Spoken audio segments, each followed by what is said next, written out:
2:30 p.m. The first line on the budget is our budget adjustments for the 2021 fiscal year end. Now I'll hand it over to Angela. Okay, thank you. Yes, posted in board book, and there was an updated attachment yesterday, just in preparation for our audits, especially with the, there were a couple of things I noted on there with our CARES funding that we received, adjustments, and I should actually back up a little bit. One thing that Sean Alfred had done right before he left is he had a series of budget amendments that went through the finance and budget committee, but didn't get through to the board. So what I was trying to do is kind of take those budget amendments, just taking what we knew, additional information with the open enrollment, and just updating that memo so that we officially approve it, and then we publish it in the paper. And then, we provide that for our auditor for the state of Wisconsin, just to make sure that everything is properly noticed and shared with the public. So the open enrollment was a huge factor this year, just because of our delivery of instruction changing just with COVID. So, that was the largest impact, that was added most recently to that. And then the extra aid. So you have to say that you're receiving the extra revenue, and then you're going to have the extra expenditures to match that. So they weren't previously in the budget. So, so it's pretty standard practice in districts to do budget amendments. And, I think from what I understand, Ken would do them kind of at the end of the year, and then you update DPI. And so that's what I'll plan to do too, moving forward. So I don't know if there are any questions about specifics in there. Otherwise, it's pretty straightforward. Anyone have any questions? Okay. Do we need to take action then for approval? Okay, we have a motion. Okay, Lisa? Second? Second. Colin? Motion is just moved to board, right? Motion is to accept. Yeah, second, yeah. And then all in favor, say aye. Aye. Aye. Opposed? Thank you. The motion passes. Next, Angela? Okay, next we have the pupil transportation contract memo for next fall, or for this upcoming school year. So we had met with Steve Reckley from Brant Buses, and he just a proposal and kind of update of prices just based on their increased costs that they see. We're proud to have a local vendor. Many districts contract out to larger vendors out of town, and so it's really nice that we're able to stay local.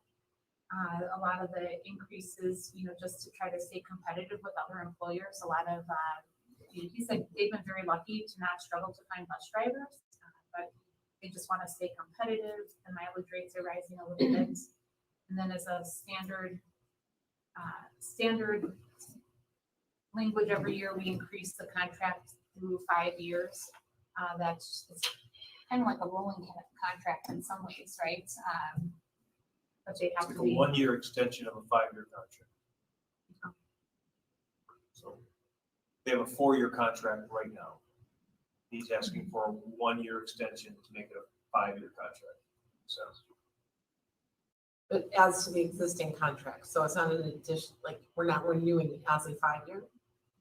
Just to understand it. Not that Yeah, so I guess maybe there's some semantics there. He has last year and the years previous, we approved a 5-year contract. So and what we've done is we've approved an extension of the 5-year contract.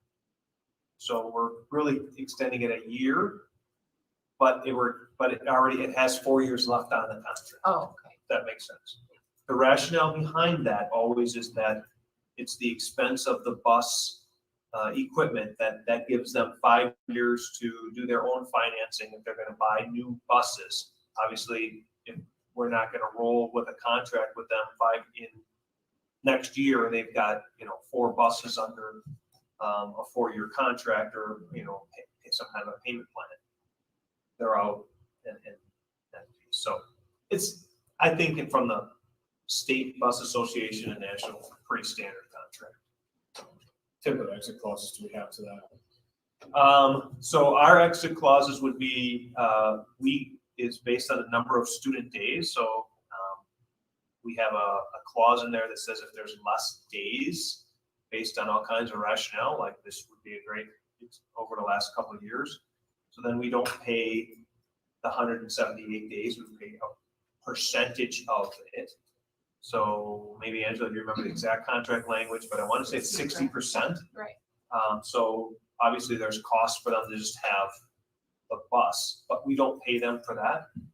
But there is not a, there's always that language in there that says both parties can agree to negotiate out.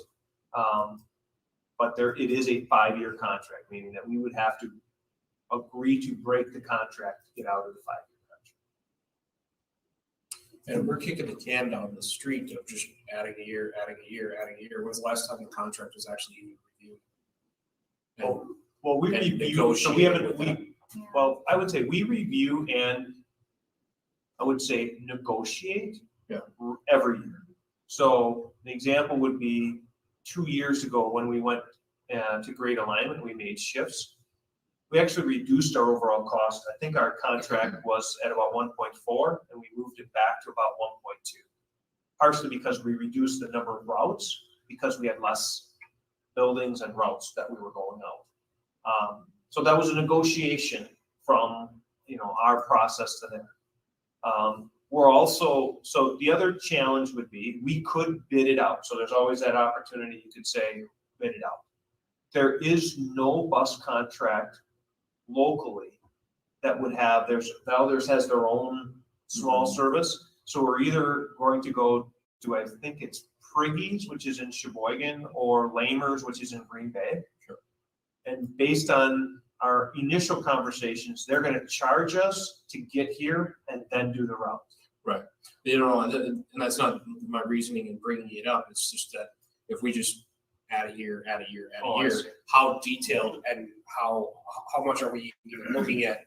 Are we getting the best for that? So it's obvious if you are meeting with them on an annual basis, they allow flexibility, and this is a utilization contract, more or less, versus this is our terms and agreements in what we offer you, and that's it.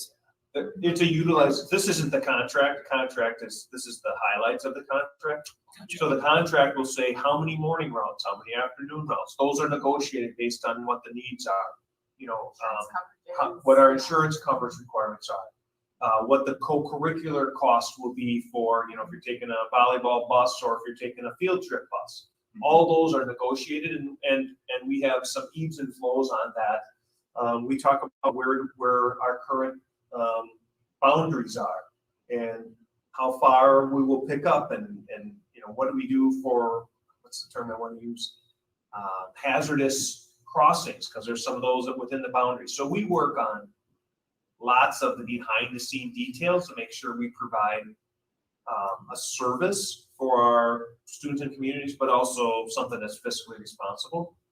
I would tell you, and there's under probably the logistics of it, Brent Bus needs us as much as we need them.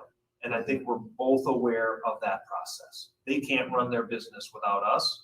Right. But we really don't have, it would cost us a lot to go somewhere else. Mm-hmm. Yeah, some schools, there are a few, I don't know if there's many in our region that have their own busing, like transportation is part of your school district and you run your own transportation. I wouldn't recommend that. I'm sure at some point the district did that, but. Mark, we're also supplying transportation for the parochial schools as well, is that Yes. correct? Yeah, so anyone Okay. who's eligible for riding, if you would be eligible for transportation based on where you live, and you go to a parochial school, we are then also obligated by statute to give you to provide you with transportation to the site. Now, we generally will have like drop-off spots, like we don't just take everybody to one of the parochial schools. We'll have like a loading and a go. But yes, we are also responsible for And a lot of people don't know that, so we need to make that very clear that it's not just MPSD. Right. It's the parochial schools that we're busing around to, so. anybody who's eligible for transportation, we're responsible for that option. Sure.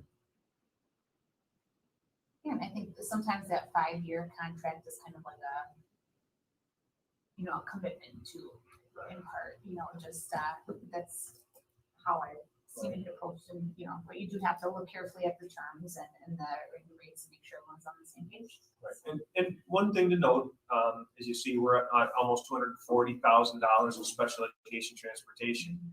That's transportation just for special education. So most of our students ride the regular bus. These are for special routes specifically for that. So again, when we talk about state support of special education, there's a good example of, almost $300,000 a year in transportation, of which comes out of that fund 27. Are there any more questions? And do I have a motion to carry this forward to the main board, the general board? Motion. Okay, I'll second. all right, all in favor, say aye. Aye. Motion passes.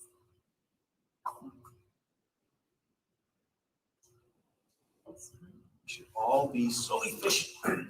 Is that it, right? Yep, do you need Motion to? or- All right, is that the end of it? I'm trying to get back to my main screen. I'm sorry. All right, do I have a motion to adjourn? Motion. Second. All right, all in favor, say aye. Aye. Aye. We're adjourned. Thank you. Thank you for helping out. Yeah. A little early. I'm wondering how long are we off now?